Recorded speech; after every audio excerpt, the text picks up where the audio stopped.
If you're a parent, teacher, or school leader, and you're sick and tired of the frustration, anger, and unfair treatment of children at high risk in our public schools, then perhaps it's time for all of us to do something about it. In this podcast, Dr. Almitra Berry brings you tips, tools, strategies, and tactics to build successful solutions while touching, moving, and inspiring all of us to transform our schools so that every child thrives. Here's your host, Dr. Berry. Hey there, Equity Warriors. Welcome to our Summer Professional Learning Series. Thanks so much for tuning in. This is the third of 10 special episodes that are designed to support you as a parent, caregiver, educator, leader, or supporter of your local schools. And if you're hearing but not seeing me, you're listening to the audio podcast, and you probably already know that these sessions are published on my YouTube channel with full video support, in this instance, a PowerPoint presentation that goes along with it. So if you want to see the PowerPoint presentation, the handouts and resources, subscribe to the YouTube channel, look down in the notes for a link so that you can watch these as they were designed. So today's topic is the first of 3 episodes developed for educators, teachers, coaches, and consultants who provide professional learning to classroom educators. But there are many others in the audience who will learn from what I'll share today. So as educators, let's put our teacher hat on. We all want our children to have positive and beneficial educational experiences. And as parents and school leaders, we want to see classrooms that are places for learners to thrive. We want our learners to be welcomed, connected, and engaged. But the question is, how do we identify the subtle and sometimes not so subtle influence and impact of racism has on our learners as it appears in curriculum materials and instructional practices, what we teach, and how we teach? Let's dig in. So today's workshop, we're going to talk about understanding, or first we're going to understand the context of race and education. We're going to talk about identifying bias in instructional materials, culturally responsive teaching practices, and creating inclusive classroom environments. Now, if we were to address the impact of racism on students' instruction in reading and writing, it's essential to understand the historical context of race and education. So we're going to take a brief look at the history of racism in education and its impact on education. So this is a very brief sketch and a bit of a sneak peek into my upcoming book. Stay tuned for more information on that book coming sometime within the next year. Our education system has a long history of racial segregation and discrimination. Now, many of us may be familiar with the landmark 1954 Supreme Court decision in Brown versus Board of Education that declared racial segregation in public schools as unconstitutional, but those inequities still exist today. And these inequalities manifest themselves in a lot of different ways. We have unequal access to resources and opportunities. We often see lowered expectations for children of color and children of low financial wealth or low-income children. There is tremendous bias in disciplinary actions, and there's a lack of diverse representation in the materials that our children see and use every single day. Now, these disparities have significant consequences on the reading, writing, thinking, and calculating skills, particularly of students of color.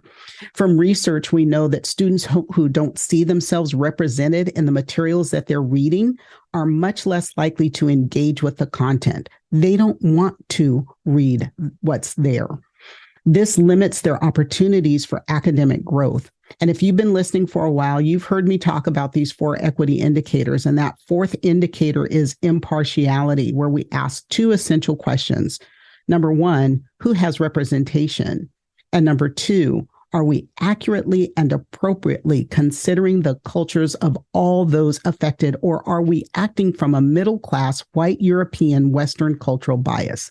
Now, if you're not familiar with that content, make a note. You're going to go way back and listen to episode number 4. It's going to be on audio podcast only.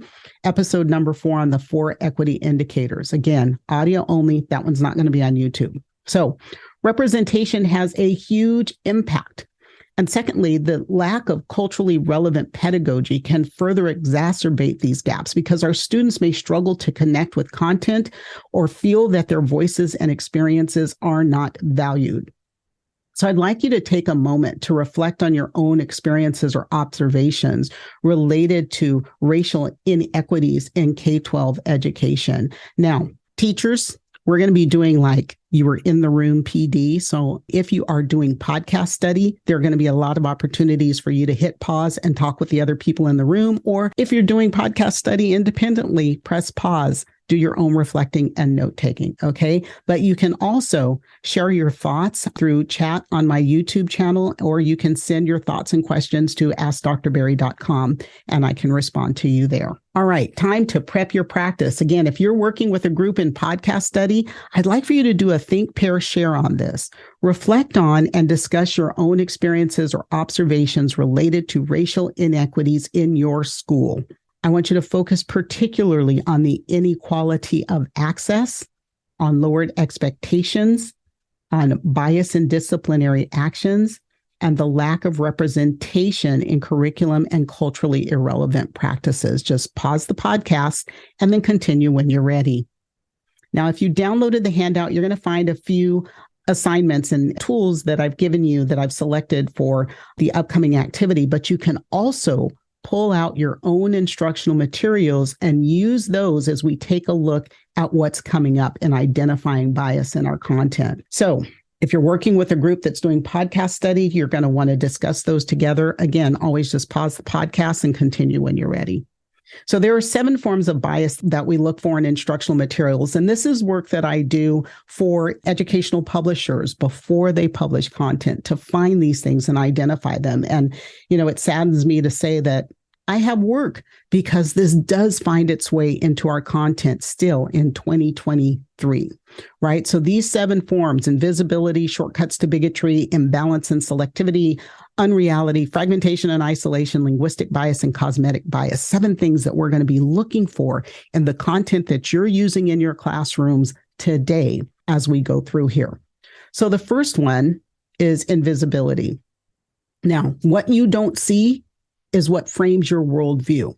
Now, yes, this is an old book, and if you have been around for a while, you might know what this is. This is Dick and Jane. And when I was a child, this was the reading Basil. And you might notice nobody in that book looks like me. No one in that series looked like me. What you don't see frames your worldview. This is the most fundamental and oldest form of bias in instructional materials. It's the complete or relative exclusion of a group. Prior to the 1960s, educational publishers pretty much completely left out Black, Brown, Asian, and Indigenous Americans from their textbooks and images. Now, yes, our texts have gotten better, but they are still far from perfect. As one who reviews content for publishers before publication, I have noted still this year how women, people with disabilities, people of color, the LGBTQ community, often missing from content, the text that's in there, the examples that are given, the tasks that are assigned, and from the images that our children are seeing. So again, if you're doing podcast study, pause, pull out your materials, and take a look and see whether or not all of your groups are represented in your content. All right, number 2 is stereotyping. These are shortcuts to bigotry, and this might be most familiar and so most visible to us. Stereotyping assigns these rigid sets of characteristics to all members of a group, and it's at the cost of individual attributes and differences. So sure, some stereotypes can be positive, but most often they are negative. And even those that we might think of as positive, when we talk about or consider as teachers, many of us have heard this: Asians are good in math. Okay, that may sound like a compliment, but is it to the child who is Asian who struggles with mathematics? Because what you're doing is telling them that they are not what they should be. Okay, so that is still negative. But you may also see men are portrayed as successful and executives, but they are rarely, if ever, shown as the stay-at-home caregiver. We do see women as caregivers, and while this is an old example, it is stereotypical, right? That we can't even go vote without thinking about, oh my goodness, I didn't finish dinner, or I left a cake in the oven. More horrific, we see Jews always portrayed as being rich, stereotype. Black people as athletes and entertainers, stereotype. Latino peoples as menial or manual laborers, stereotype, right? So again, take a look at your materials. These sometimes they're very familiar, but they may be in your content a little more insidiously. And as you think also, not just the content, the textbooks that you have, but the literature that's in your classroom. Take a good hard look at the literature that's in your classroom library and what the messages are from the images that are there. Okay, number 3 is imbalance and selectivity, also called a tale half told. So content tends to perpetuate bias when it only represents one interpretation of an issue, like saying that Martin Luther King Jr. fought for civil rights for Black people, but ignoring the contributions of particularly of Jewish and Catholic people, especially college students that participated in that same struggle, and never, ever mentioning King's Poor People's Campaign. Women's suffrage is oversimplified by stating that women were given the vote, but it doesn't discuss the work, the sacrifices, even the physical abuse that leaders of the suffrage movement suffered from in order to win that vote, nor does it talk about the discrimination of Black women in the fight for suffrage. The high school literary canon, which is what you see on screen, the literature there, these are the top 11 most often used texts in high school literature. This canon is overwhelmingly written by white men. There is only one female author here, and the primary characters are very white. Okay, so that's the literary canon. And then math and science courses, you'll typically see the reference of European discoveries of math and science, of formulas, but they ignore the origins of much of the math and science that was in Africa centuries prior to that European discovery. So again, check your content. When you're ready, come on. We are now at number 4, unreality or rose-colored glasses.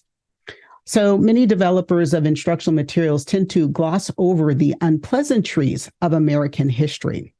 If you have a question, why are they banning books about certain cultures? Here's your answer.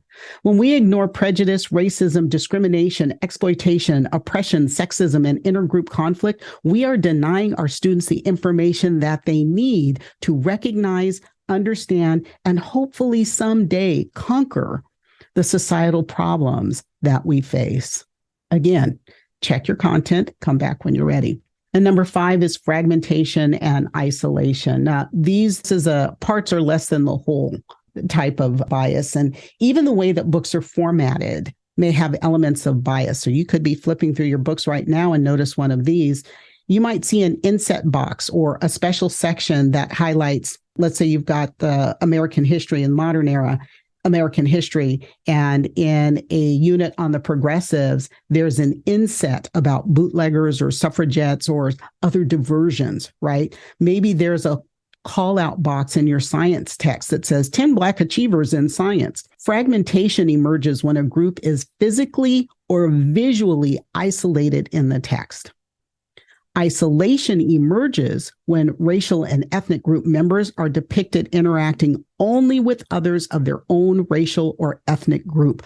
Look at the images in your text. Are Black people always with Black people? Are Latinos always with Latinos? Are Asians always with Asians? Are the images of them isolated in the text, separate from other communities? See, fragmentation and isolation portray people of color as peripheral members of society, not an integral part, not part of the norm. And number 6, you're looking for linguistic bias. Remember that words count. Language is a powerful conveyor of bias, and it doesn't matter if it's blatant or subtle. Linguistic bias can negatively portray members of marginalized groups. So Think about this. Which of these have you seen or have you used? Because we're talking about our practice as well as our instructional materials. So maybe it's text or videos that describe Indigenous Americans as roaming or nomadic or wandering or roving across the continent. It's as if they had no stable communities or homes. And this language is used to justify the seizure of Native American lands. Those were established communities with government systems, with contracts and treaties with their indigenous neighbors. But they were seized by more goal-directed white Americans who, quote unquote, settled the American continent and this whole concept of manifest destiny. What about words like forefathers, mankind, and businessmen that deny the contributions or even the existence of females? What about the bias against emergent bilingual learners and the demand that they learn and speak proper English in school, often erasing their heritage language that's necessary for them to communicate at home? Linguistic bias. And number 7 is cosmetic bias, the shiny covers and the pretty materials and all the little goods that you get when you buy curriculum. Now, cosmetic bias is a relatively new concept, and it suggests that texts are free of bias. But if you do more than a flip test, if you dig past the pretty photos and the toys and they're not toys, they're instructional materials, but the manipulatives that you'll get and the puppets, you're going to find that bias is still there. Shiny covers is a marketing strategy. It's designed to wow an adoption or selection committee. And if you've ever served on one, perhaps you think you can remember they gave you a sampler or they gave you one unit to review, and they had certain pages tabbed because they wanted to call your attention to these 3 or 4 or 5 things. They wanted you to walk through what they choose for you to see. And sometimes that's good, but you've got to dig, right? Next time they give you a sampler or one unit to review, ask for the full content and you choose which units to look at. Now, in the materials you have in front of you, maybe it's a science textbook and there's a glossy section of female scientists or scientists of color. But when you get into the narrative, there's little or nothing about their contributions. The arts are not immune to this either. I've been on content and really picking at literature and social sciences, but the arts are not immune. Perhaps it's a visual or performing art book that has a beautiful multi-ethnic cover that projects this wonderful world of diversity. But when you get into it, you find that there's very little more than the traditional white European male artists and composers. Shiny covers, cosmetic bias. It's crucial that you remain aware, that you are cognizant in looking for bias in the materials that you use in your classroom. But awareness is not enough. What do you do once you find it? If you've been looking at your instructional materials throughout this podcast and you have found instances, what do? You need some strategies that you can use for remedying that, selecting and incorporating diverse reading materials. Number 1, if you are selecting new materials, seek out texts that represent a variety of cultures, backgrounds, and perspectives. There are many publishers out there that are very intentional about making sure that they are representing all children and that they are getting authorship from across the variety of cultures and ethnicities that we have here in the United States. And that would mean the rest of the world. Right? So look for those educational publishers that are focused on diversity.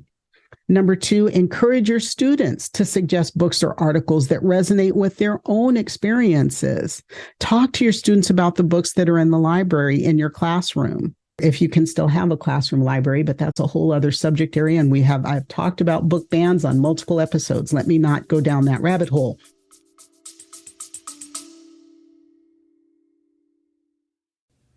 Hey there, Equity Warriors. I want to take a quick moment to share something exciting with you. You know how passionate I am about equity in education, right? Well, I've created a special space, a safe space, where we can dive even deeper into these crucial topics. It's our Patreon channel, and I'd love for you to join me there. Here's why it's so awesome. As a Patreon subscriber, you'll get access to exclusive content that I will not share anywhere else.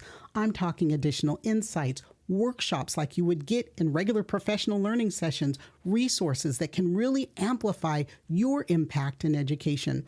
But it's more than just extra content. By subscribing, you are directly supporting our mission. You're helping to create more valuable discussions and resources that you've come to love.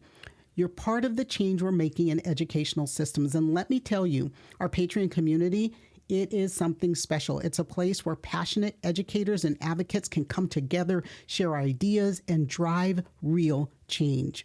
So if you're ready to take your commitment to educational equity to the next level, I'd be thrilled to have you join me.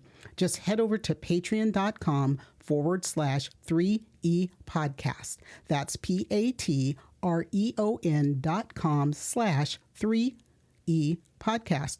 Remember, your support means the world to me, and it helps me continue this important work. Together, we can create the educational system all our students deserve. Thanks for considering, and now let's get back to the episode.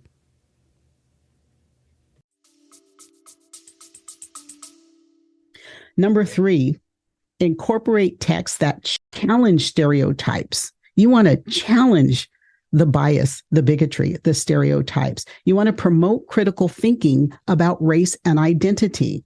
And I know as I say that is a slippery slope in more and more states that are trying to stifle, to gag what you can say and teach in the classroom.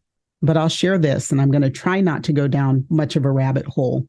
But when books are banned because one or two parents say that they're offended, because one or two parents raise hell, then all you need is one or two parents who are not offended by the book. You need one or two parents whose children are represented in the books that are being banned to stand up and say, hey, wait a minute. If parental choice is a thing, then we as parents and caregivers also have a choice in showing our children who they are and having instructional materials that represent them and their lived experiences. Okay, anyhow, let me not go there right now. Texts that challenge stereotypes. Okay, number 4, regularly assess your reading list. Look at what's in your classroom. Look at what's in the literature that you've selected for instruction. Look at the instructional materials that have been adopted, the commercial curriculum that you've purchased. You want to look for diversity and representation and make adjustments to what's being taught as needed to make sure that your learners, that the children in your classrooms see diversity.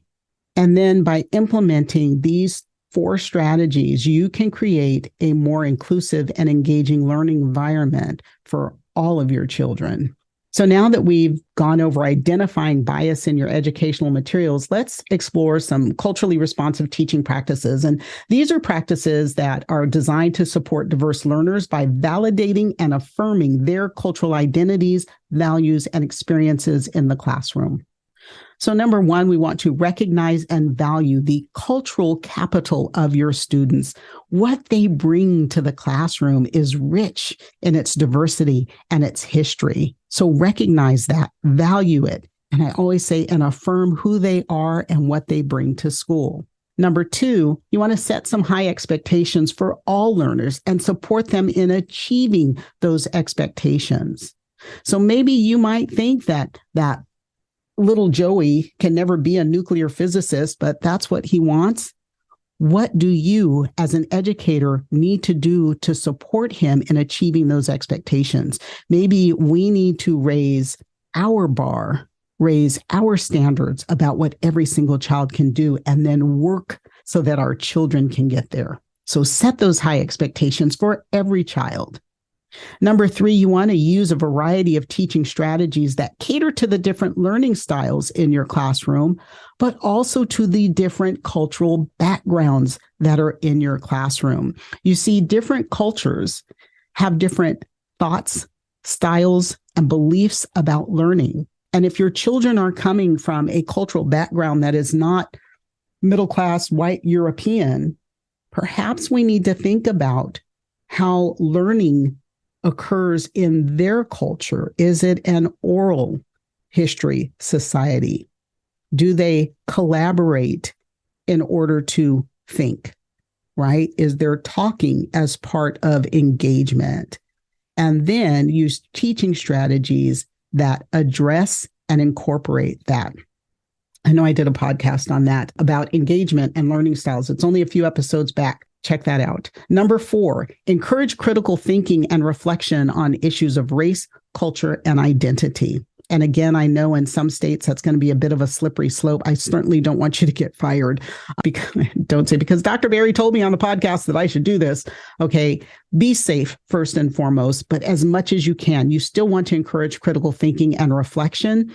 If you can do that on issues of race, culture, and identity, make sure that's happening in your class. That is culturally responsive teaching. And then number 5, foster strong relationships with students and their families so that you can promote a sense of community and belonging. Foster those relationships so that parents and caregivers feel welcome in coming to your class. All right, time to prep your practice. If you're working with a group, if you're doing podcast study, I want you to discuss ways to adapt your current teaching practices to support diverse learners. Keep in mind the key principles of culturally responsive teaching, and then be creative. And, if you're in a group, share some examples from your own experiences. If you're doing this independently, do some self-reflection and journaling. How can you adapt your current teaching practices to better support your diverse learners? And again, this is a point where pause the podcast, have your discussion, do your reflection, and continue when you're ready. All right, now let's talk about some strategies for creating inclusive classroom environments. Just 4 here. Number 1, you want to establish clear expectations for behavior and respect in the classroom. And discuss these with your learners. Don't just take it authoritarian style. You want to establish those expectations, but you also need to discuss what that looks like so that your children understand. Number 2, you want to celebrate and acknowledge the diversity of your students and their backgrounds, all of your students. And so that may mean that you carve out some time to get to know one another from a diversity perspective. So that's 3, providing opportunities for students to share their cultural experiences and their perspectives from the lens of their culture. It is enlightening and enriching to learn why things occur in some cultures that are seen differently in others. So to do that, you need to create a safe space. Number 4, create that safe space for open dialogue and discussion on issues related to culture, race, and identity. And we have to address microaggressions in order to promote equity in the classroom. So I'm going to give you some ways to do that. Number 1, you have to educate yourself and your students about the impact of microaggressions on marginalized communities. Now, if you don't know what microaggressions do to the mental and emotional health of marginalized peoples, check out episode number 20. That's going to be on an audio channel such as iTunes Podcasts, Spotify, iHeartRadio, one of those audio channels. And then stay tuned for episodes 52 and episode 56 this summer that are going to dig into that topic even more. But if you don't know what a microaggression is, and we kind of need to know what it is because I'm talking about it now, I'm going to give you a micro lesson. So here we go. So a microaggression or microaggressions are verbal, behavioral, or environmental, everyday subtle put downs that are directed towards a marginalized group. It could be verbal. It can also be nonverbal. A microaggression can be body language. And very often these are automatic, right? These are statements and acts that demean a person's race, gender, sexual orientation, heritage, age, health status, ability. They convey disparaging messages to people because they belong to or they are perceived to belong to a specific group. And there are three types of microaggressions. There are micro assaults, micro insults, and micro invalidations. So a micro assault is when a person intentionally behaves in a discriminatory way while not intending to be offensive. An example is telling a racist joke and then saying, "Oh, I was just joking." Okay, that's a micro assault. A micro insult is a comment or action that is intentionally discriminatory, like saying to a doctor who is Pakistani, "Oh, your people must be so proud." Micro insult. And then there are micro invalidations. And this is when a person's comment invalidates or undermines the experiences of a marginalized group. Now, it could be a comment, could also be a body language or behavior. One example of comment would be a white person telling a Black person that racism doesn't exist in today's society. You must be imagining that. Okay. So mini lesson on microaggressions. Again, 2 episodes coming up that you can dig into that or learn more about this summer. All right. So educate yourself. Number 2, you want to be vigilant in identifying and addressing microaggressions, whether it's verbal, nonverbal, or environmental. An environmental microaggression, I didn't say, but that would be like all of the posters in your room. What's on the walls in your room and what message does it convey to children of color, to emergent bilingual learners, to female students? Environmental microaggressions. Number 3, encourage students to express their feelings and experiences related to microaggressions. When someone microaggresses against one of your students, make sure that your students have the space, the safe space to say what happened, to recognize that it was wrong. And then you may need to develop and implement some restorative practices to repair relationships and promote understanding.